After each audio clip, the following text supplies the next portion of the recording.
ఒక bad news, puri గారి సినిమాలకి ఎక్స్పైరీ డేట్ వచ్చేసింది. ఇక ఆయన సినిమాలు హిట్ అవ్వో తీసినా వేస్టే. ఆయన సినిమాలు చూడటానికి ఎవడు రెడీగా లేడు. Hi guys, welcome back to the channel Prabhu vlogger. Thumbnail చూసి నన్ను తిట్టడానికి ఆవేశంగా రాకండి. నేను మాట్లాడేది ఫ్యాక్ట్ లేదనిపిస్తే వీడియో చివరి వరకు చూసి అప్పుడు నన్ను గట్టిగా తిట్టాలండి. నేను ఏం మాత్రం ఫీల్ అవును. నేను ఈ వీడియోలో పూరి గారిని టార్గెట్ చేయాలనుకోవట్లేదు, అయితే పూరి గారు ఏదో తప్పు చేశారని చెప్పాలనుకోవట్లా. పూరి గారి సినిమాల గురించి మాట్లాడాలనుకుంటున్నా, ఆయన వర్కింగ్ స్టైల్ గురించి మాట్లాడాలనుకుంటున్నా. నాకు ఎప్పటి నుంచి ఒక డౌట్, పూరి గారైనా స్మార్ట్ అండ్ డబుల్ స్మార్ట్ లాంటి సినిమాలు తీసింది. ఈ సినిమాలన్నీ చూస్తున్నప్పుడు నాకు వచ్చిన ఫస్ట్ డౌట్ ఏంటో చెప్పమంటారా? పాత పూరి ఎక్కడ? ఒక బద్రి, ఒక శివమణి, ఒక పోకిరి, ఒక దేశముదురు, వాటితో పాటు ఒక టెంపర్, ఇవన్నీ తీసిన డైరెక్టర్ ఏమైపోయాడు? అలాంటి కిక్ ఇచ్చే సినిమాలు తీసే డైరెక్టర్ ఏమైపోయాడు? మాలాంటి పూరి అభిమానులకి అదే కావాలి, ఆ కిక్ కావాలి. పూరి గారి సినిమా అంటే ఆడియన్స్ కి ఒక ఇన్స్పిరేషన్, పూరి గారి సినిమా అంటే ఒక ఎనర్జీ, పూరి గారి సినిమా అంటే రికార్డ్స్, పూరి గారి సినిమా అంటే ఇండస్ట్రీ హిట్స్.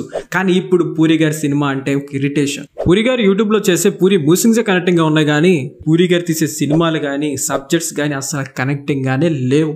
పాత సినిమాల్లో పూరి గారి హీరోయిన్స్ కి ఒక క్యారెక్టర్ ఆర్క్ ఉండేది. ఫస్ట్ లో ఒక టైప్ ఆఫ్ మైండ్ సెట్ తో ఉండేవాళ్ళు, అండ్ లాస్ట్ లో ఇంకో టైప్ ఆఫ్ మైండ్ సెట్ తో ఉండేవాళ్ళు. అంటే పూరి గారి సినిమాల్లో హీరోయిన్స్ కి కూడా ఇంపార్టెన్స్ ఉండేది. కానీ మొన్న వచ్చిన డబుల్ స్మార్ట్ లో కానీ స్మార్ట్ లో కానీ పూరి గారు హీరోయిన్ ని చాలా దారుణంగా వాడారు. హీరోయిన్ అంటే మీనింగ్ ఏంటి సార్? కథలో ఒక పార్ట్ అన్న కావాలి, లేదా స్టోరీని డ్రైవ్ అన్నా చేయాలి. మరి ఇదేంటి సార్ ఇది?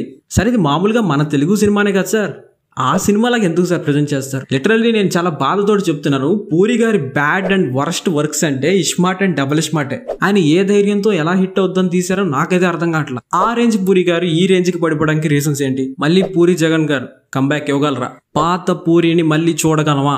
ఇలాంటి ఎన్నో విషయాలకి ఈ వీడియోలో ఆన్సర్ ఇచ్చాను. అండ్ వీడియో అయితే చాలా ఇంట్రెస్టింగ్ ఉండబోతుంది. సో చివరికి చూడడానికి ట్రై చేయండి, డెఫినెట్గా లైక్ చేయండి అండ్ ఛానల్ సబ్స్క్రైబ్ చేసుకుని మనకి సపోర్ట్ చేయండి. And let's start the video. Number 1, new directors is greater than puri. Puri గారు ఒకప్పుడు ఇండస్ట్రీ హిట్లు ఇచ్చారు, గొప్ప డైరెక్టరే, మంచి సినిమాలు తీశారు, ఇండస్ట్రీ హిట్లు ఇచ్చారు. కానీ నేను వాటితో కంపేర్ చేయట్లా. రీసెంట్ గా వచ్చిన కొన్ని సినిమాలతో నేను కంపేర్ చేస్తున్నా. రీసెంట్ గా ఆయన తీసిన సినిమాల కంటే రీసెంట్ గా వచ్చి కొంతమంది కుర్రోళ్ళు డైరెక్షన్ చేసి సినిమాలతో హిట్ల మీద హిట్లు కొడుతున్నారు. బడ్జెట్ సరిపోక కొంతమంది అయితే ఓటీటీలో రిలీజ్ చేసి కూడా రికార్డ్స్ క్రియేట్ చేస్తున్నారు.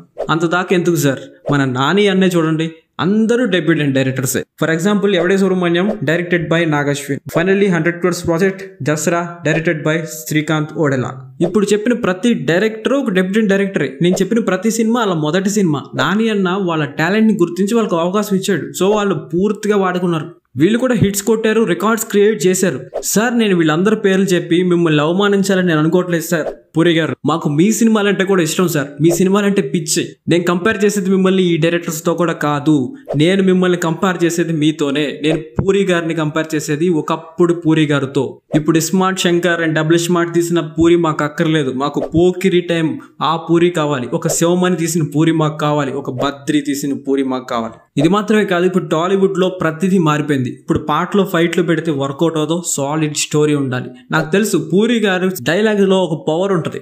ఆ డైలాగ్స్ నేనింతేలో ఎక్కువ వినపడతాయి. అన్ఫార్చునేట్లీ నేనింతే సినిమా ఒక మాస్టర్ పీస్ అయినా కూడా అది ఫెయిల్ అయింది అప్పటి రోజులు కాబట్టి. అదే ఇప్పుడు రోజుల్లో పూరి గారు కనుక నేనింతే సినిమా లాంటి సినిమా తీస్తే ఒక రేంజ్ లో హిట్ అవుద్ది, మళ్ళీ అది ఒక ఇండస్ట్రీ హిట్ అవుద్ది, నో డౌట్.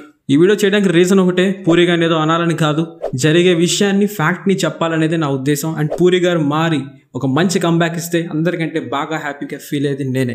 సో పూరి గారు మళ్ళీ కంబ్యాక్ ఇవ్వాలని కోరుకుంటూ, and thanks for watching, love you all.